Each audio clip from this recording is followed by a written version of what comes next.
ఆ భార్గవి సౌందర్య కూతురు అన్న విషయం నీకు తెలుసా? తెలుసు.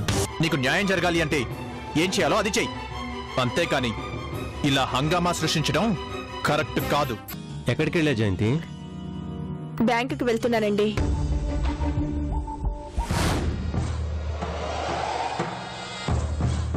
ఇప్పుడు మీ ముందు జయంతి కూర్చునుంది. ఆ లోన్ మీరు ఇవ్వడానికి వీల్లేదు.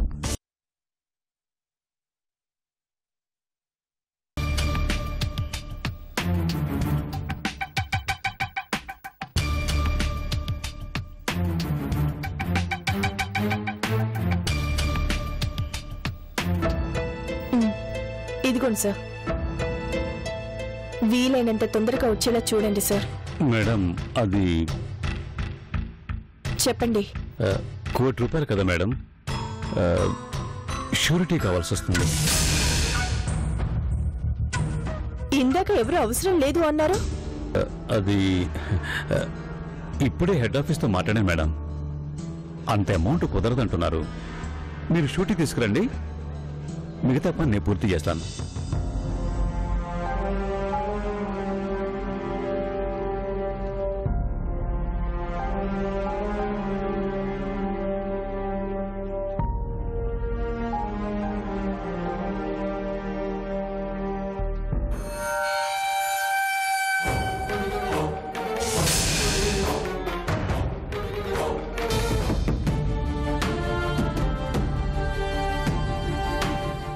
అర్థమైంది సార్.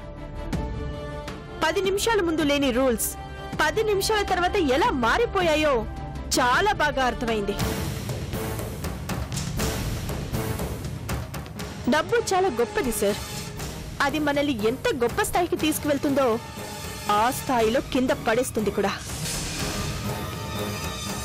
బ్యాంకులైనా కంపెనీలైనా ప్రపంచంలో ఏదైనా మాట మీద నిలబడవని అర్థమైంది. కేవలం మనీతోటే నడుస్తాయి. మనీయే అందరినీ ఆడిస్తుంది. చాలా థ్యాంక్స్ సార్.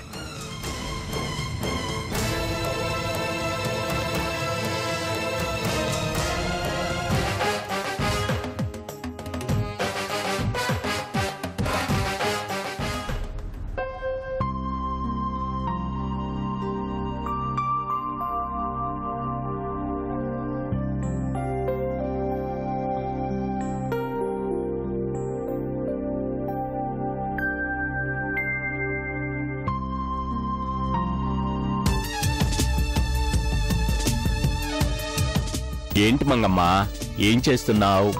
వంట చేస్తున్నానయ్యా. వంటగదిలో వంట కాకపోతే ఇంకేం చేస్తావు? వెధవ సమాధానము నువ్వును. వంట ఏం చేస్తున్నావు అని అడిగాను. తోటకూర పప్పు, ఆలుగడ్డ వేపుడయ్యా. ఆహా, పచ్చగడ్డి పచ్చడి, వెండుగడ్డి వేపుడు చేయలేకపోయావా? మేం మనుషులు అనుకున్నావా, పశువులు అనుకున్నావా? తోటకూర చేస్తున్నట్ట తోటకూర. అదేంటయ్యా అంత మాట అనేశారు? అంటే తోటకూర తినే వాళ్ళంతా మనుషులు కాదా? ఇదిగో ఈ ఫిట్టింగుల డైలాగులే నా దగ్గర చెప్పమాకు. ఎవరేం తింటే నాకేంటి? నాకిలాంటి చప్పిడి చప్పిడి కూరలంటే నచ్చవు. మీకేం కావాలో చెప్పండి అయ్యా. ఒక మటన్ ఏపుడు, ఒక కోడి కూర, చేపల పులుసు, రొయ్యల ఏపుడు, ఇంకా తలకాయ కూర. ఆ తర్వాత నీ ఇష్టం. ఏంటలా నోరు ఎల్లబెట్టుకుని చూస్తావు? ఇవన్నీ మీరు తింటానికేనా అండి? అంటే తిండికి మొహవాసిన ఫేసులా కనిపిస్తుందా నా ఫేసు? అక్కడికి నేనేదో జైల్లో చెప్పుకుడు తినేసి వచ్చినట్టు, నాకు సాంబార్ అన్నం తప్ప మరి ఏం తెలియనట్టు. ఆ రియాక్షన్ ఏంటి? నేనేం అనలేదండి. మీరు చెప్పినవన్నీ చెయ్యాలంటే మార్కెట్ కు పోయి తీసుకొని రావాలండి. ₹1000 పైన డబ్బులు కావాలండి. అంత డబ్బు ఖర్చు అవుతుందా? అమ్మగారిని అడిగి వెళ్ళొస్తానండి. ఓ, ఇప్పుడు అమ్మగారితో చెప్పాల్సిన అవసరం లేదు గాని ఆ తోటకూర పప్పే కన్ఫర్మ్ చేసుకో. మరి నచ్చదని గొడుగుతున్నారు కదండి. గుర్రానికి కడుపు బాగా కాలితే ఎండుగడ్డి కూడా తింటుందిలే.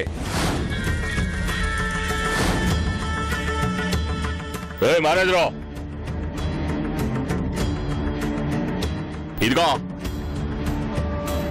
నువ్వు అనవసరంగా నా విషయాలు దొరక నీ పని చూసుకో. మీరు వంటగదిలోకి వెళ్ళి ఆర్డర్ల మీద ఆర్డర్లు ఇవ్వాల్సిన పని లేదు.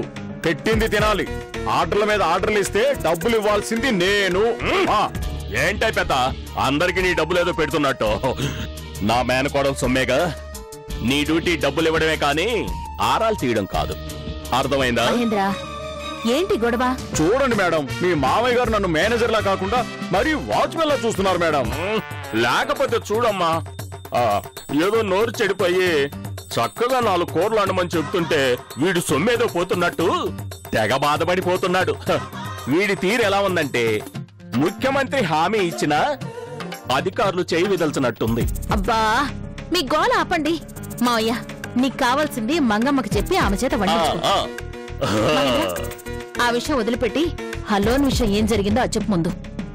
చెప్పడానికి ఏముంది మేడం, మీ మాట ప్రకారమే ఆ జయంతి గారిని ఫాలో అవటం వల్ల ఆవిడ లోన్కి వెళ్లిన విషయం తెలిసింది. మీరు ఫోన్ చేయడం వల్ల ఆ లోన్ రిజెక్ట్ అయింది. దొంగలు పడ్డ 6 నెలలకు కుక్కలు మరిగాయంట. జయంతి లోన్ కోసం ట్రై చేస్తుందని నీకంటే పుష్కరం ముందు నేను అమ్మాయికి చెప్పాను. మహేంద్ర, నువ్వు వెళ్ళి ఆ జయంతి ప్రతి స్టెప్ ని ఫాలో అవుతూ ఎప్పటికప్పుడు నాకు ఇన్ఫర్మేషన్ ఇస్తూ ఉండు. అలాగే మేడం. మావయ్య, చీటికి మాటికి ఆ మహేంద్రతో ఎందుకలా గొడవ పెట్టుకుంటూ ఉంటావు? అతని విషయం వదిలే అమ్మా. నువ్వు మీ అమ్మ కోసం పడే కష్టం చూస్తుంటే నాకు కన్నీళ్ళు ఆగట్లేదమ్మా. ఇంత చేసే నువ్వు మీ అమ్మ కోసం ఒక్క మంచి పని చేయట్లేదు అనే బాధ నన్ను బాగా వేధిస్తుందమ్మా. ఏం చేయాలి మావయ్య? నీ కన్న తల్లి కోసం, దేవతలాంటి మీ అమ్మ కోసం ఒక ఆలయం కట్టించలేకపోయావు కదా?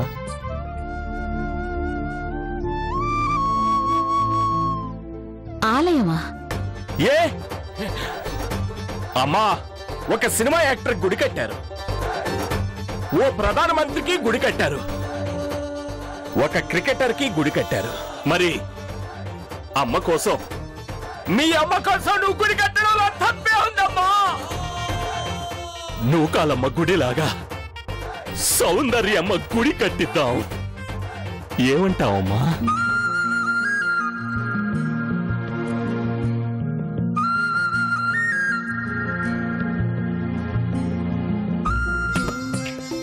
ఒప్పుకోవే తల్లి, నువ్వు ఒప్పుకుంటే నా లైఫ్ సెటిల్ అయిపోద్ది. సరే మావయ్య, కానీ ఆ పనులన్నీ నువ్వే దగ్గరుండి చూసుకోవాలి. ఆ మాట నువ్వు నాకు చెప్పాలా అమ్మా? ఇక నా పనే అది. అమ్మకి గుడి కట్టించే నీ పేరు చిరస్థాయిగా నిలిచిపోతుందమ్మా. నీలాంటి కూతుర్ని కన్నా ఆ సౌందర్య నిజంగా దేవతమ్మా. ఆ దేవత గుడి ఈ దేవుడు దగ్గరుండి కట్టిస్తాడమ్మా. మరి డబ్బులు మహేంద్రకు ఫోన్ చేసి చెప్తాను, తన దగ్గర తీసుకో. అబ్బా, మళ్ళీ వాడితో లింకు పెట్టావేంటమ్మా? ఏం కాదులే మావయ్య, నువ్వు వెళ్ళి తీసుకొని చెప్తున్నాను కదా.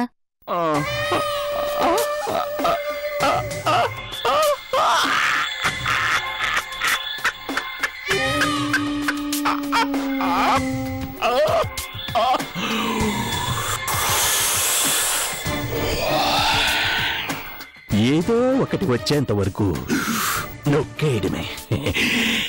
ఒరే దేవుడు,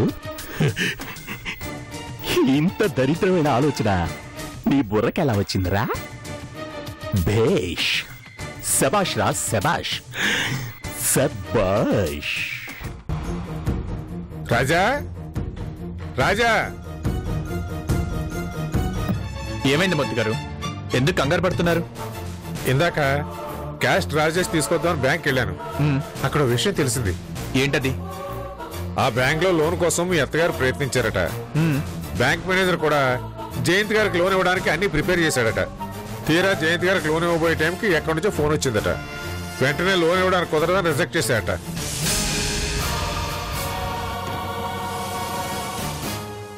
ఆ ఫోన్ ఎవరు చేసి ఉంటారనుకుంటున్నారు?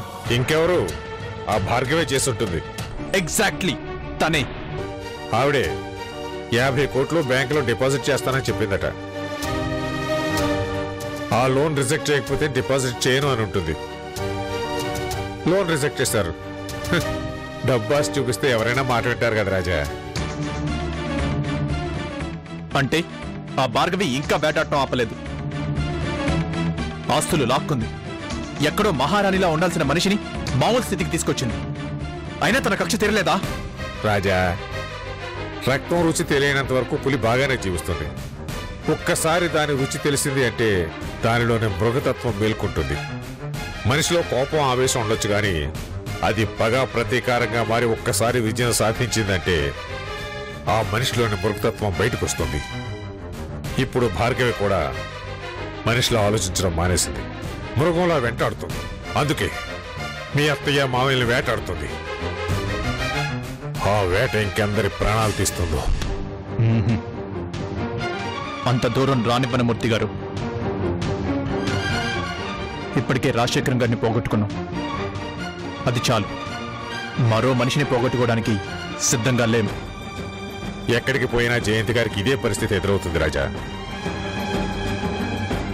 ఎందుకంటే పెద్ద మొత్తంలో డబ్బు కట్టే ఇన్వెస్టర్ని ఎవరైనా ఆదరిస్తారు కానీ లోన్ తీసుకునే వాళ్ళని పట్టించుకుంటారా? బహుశా జయంతి గారికి ఎక్కడ లోన్ దొరకపోవచ్చు. అసలు వాళ్ళు లోన్ల కోసం బ్యాంకుల చుట్టూ తిరగాల్సిన అవసరం ఏముంది? మన దగ్గర డబ్బు లేదా? వాళ్ళకి అవసరానికి ఆ మాత్రం ఉపయోగపడలేమా? ఆస్తి పోయిందని పలకరించడానికి వెళితేనే కాదన్న మనిషి నువ్వు డబ్బిస్తానంటే తీసుకుంటుందా? నిన్న ఉన్న ఆవేశం ఈ రోజు ఉంటుందా మూర్తి గారు? ఆ రోజు ఆవేశం, ఈ రోజు అవసరం. ఏమో, అవసరం ఆవేశాన్ని తగ్గించొచ్చేమో. నా ప్రయత్నం నేను చేస్తాను.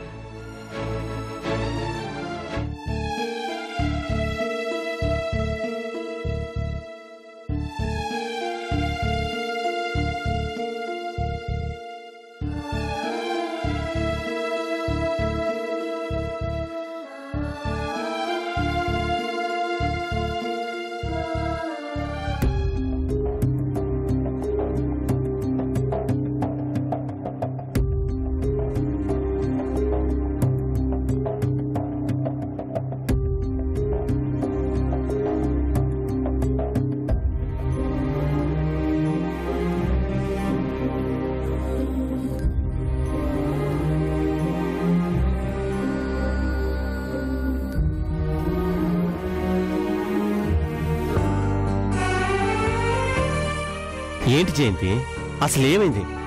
ఇందాక నుంచి చూస్తున్నాను, నువ్వేం మాట్లాడవు. ఏం జరిగిందో చెప్పవు. ఎంతసేపు ఇలా నిశ్శబ్దంగా ఉంటావు? లోకంలో మనుషులందరూ చాలా అవకాశవాదులు కదండి. అసలు ప్రపంచంలో డబ్బుకిచ్చే మర్యాద మనుషులకు ఉండదు కదా. మనిషి బ్రతకడానికి కావాల్సింది తిండి కాదండి, డబ్బే. ఆ డబ్బును చూసే మర్యాదలు, మన్ననలు. నిన్నటిదాకా సార్, మేడం అని పిలిచేవాళ్ళు కూడా ఆ డబ్బు లేదంటే కనీసం మనల్ని మన పేరుతో కూడా పిలవరు కదూ. ఏమేం జయంతి, ఉన్నట్టుండి ఇంత వేదాంత ధోరణిలో మాట్లాడుతున్నావు? అసలేం జరిగింది? నిజం తెలుసుకున్నాక మనకు అర్థమయ్యేది ఒకటేనండి. ఏం జరిగినా వేదాంత ధోరణిలో మన ఓటమిని మింగేయడం తప్ప ఏమీ చేయలేం. అసలు బ్యాంకు వాళ్ళు ఏమన్నారు? వాళ్ళకి మన ప్రపోజల్ నచ్చలేదా? అన్నీ నచ్చాయి. నేను వెళ్ళగానే రండి మేడం అని సాధారణంగా ఆహ్వానించారు. నేను బ్యాంకుకు రావడమే గొప్ప విషయం అన్నట్లు సంతోషపడ్డారు. ₹1,00,00,000 లోన్ అడగగానే చేతిలో ఫార్మ్స్ పెట్టి మీరు ఫిలప్ చేయండి అని, అది అయ్యేలోపు మీ పని అయిపోతుంది అన్నారు. నేను ఫామ్ ఫిలప్ చేసేలోగా ఏదో ఫోన్ వచ్చింది. అంతే. అప్పటి వరకు నేనంటే గౌరవం అన్న మనిషి, మా డాడీ అంటే భక్తి అన్న మనిషి ఒక్కసారిగా మారిపోయాడు. నాకు లోన్ ఇవ్వటం కుదరదని చెప్పేశాడండి. నాకు గ్యారంటర్ కావాలన్నాడు. ఫోన్ రాకముందు గ్యారంటర్ అవసరం లేదు, ఫోన్ రాగానే అవసరమైంది. ఇప్పుడు చెప్పండి, ఆ ఫోన్ చేసింది ఎవరై ఉంటారు? ఖచ్చితంగా ఆ భార్గవే కదా. అంటే తన ఆధిపత్యం ముందు మనం వెలవెలాపోయాం. తన డబ్బు దర్పం ముందు మన ఈ ప్రపోజల్స్ ఎందుకు పనికి రాకుండా పోయాయి కదా, ఎందుకు పనికి రాకుండా పోయాయి కదా.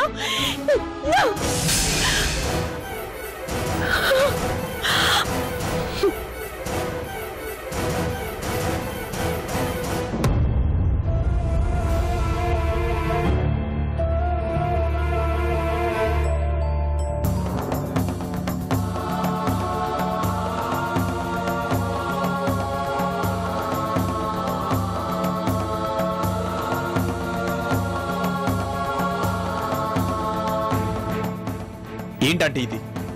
ఇంత మంచి ప్రపోజల్స్ పెట్టుకుని మీరెందుకు ఆ బ్యాంకుల చుట్టూ తిరుగుతున్నారు?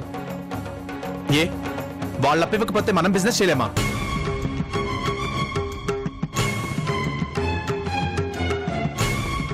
ఏమంకుల్, మీరేనా చెప్పొచ్చు కదా. మీకెంత కావాలో చెప్తే నేను అరేంజ్ చేస్తాను కదా. నా డబ్బు మీ డబ్బు కాదా? మీరు అసలు వేరే వాళ్ళ దగ్గరకు వెళ్ళి చెయ్యి చాచాల్సిన అవసరం ఏముంది? అంటే మా పరిస్థితి చూసి జాలిపడి మాకు భిక్షం వేయడానికి వచ్చావా?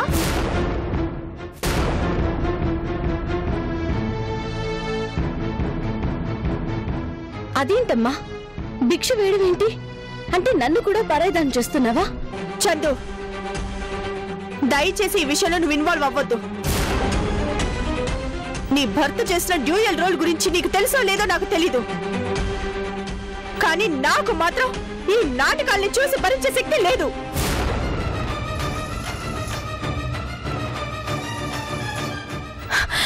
నువ్వు నమ్మినా నమ్మకపోయినా నీ భర్త భార్గవి చేతిలో కీలు బొమ్మ.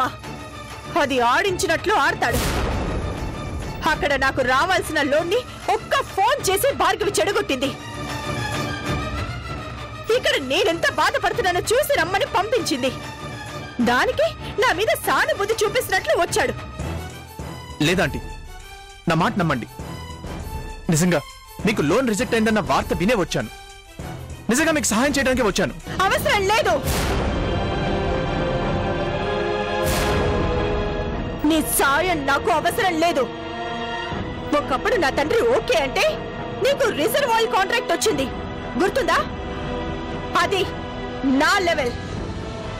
నేను ఆ స్థాయిలో ఉండే మనిషిని. నీ చేత సాయం అందుకోవడం కంటే ఆకలితో పస్తు నుండి చావటం మేలు. జయంతి, అవునండి. ఈ బ్యాంక్ కాదంటే మరో చోట, అది కాదంటే ఇంకో చోట. అందరూ భార్గవి పరపతికి పడిపోరు అని దానికి అర్థమయ్యేలా చెప్పు. తను పెట్టే హింసలకు మా నాన్నలాగా గుండాకి చచ్చిపోనని చెప్పు. నాకు మా నాన్న గుండె నిబ్బరంగా ఎలా బ్రతకాలో నేర్పారు. నీలాంటి వాళ్ళ దగ్గర ముష్టి తీసుకుని బ్రతకడం నేర్పలేదు. వెళ్ళిపో.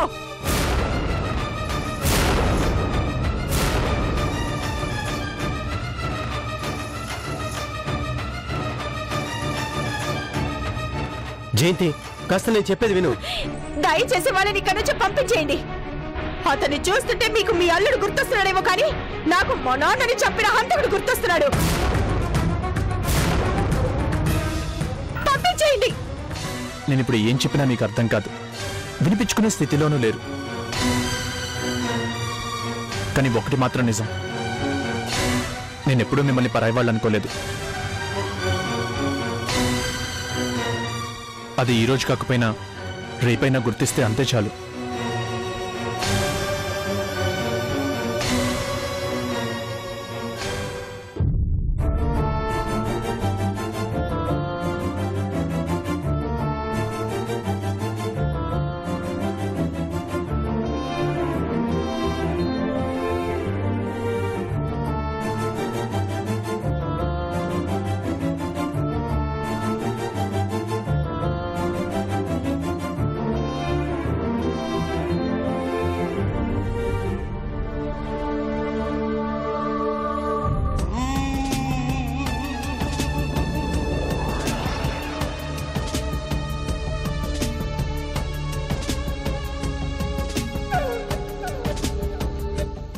గుడికి కొనబోయే స్థలం ఖరీదు 80 లక్షలు.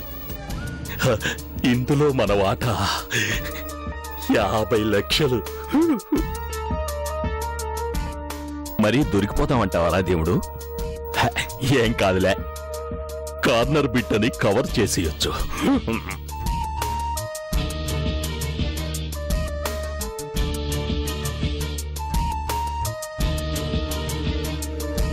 ఇప్పుడు పర్సనల్ అకౌంట్. ఇకపోతే పునాదుల దగ్గర నుంచి ప్రహరీ గోడ దాకా కట్టించడానికి ఎలా లేదన్నా ఒక 40 దాకా లాక్కోవచ్చు. అటు 50, ఇటు 40, పైన చిల్లర మల్లరుగా ఓ 10, మొత్తం కలిపితే 1.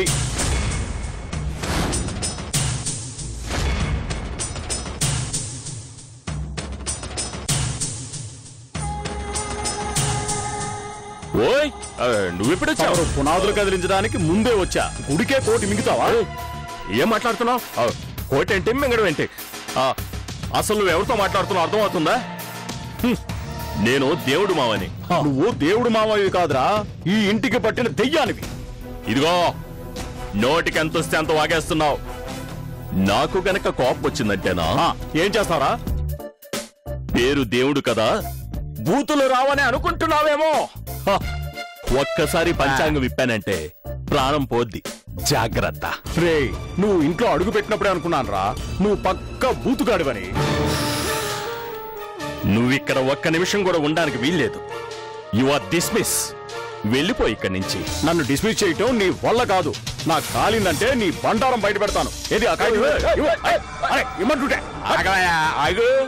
ఏంటే, పేపర్ కావాలా? పేపర్ తీసుకో.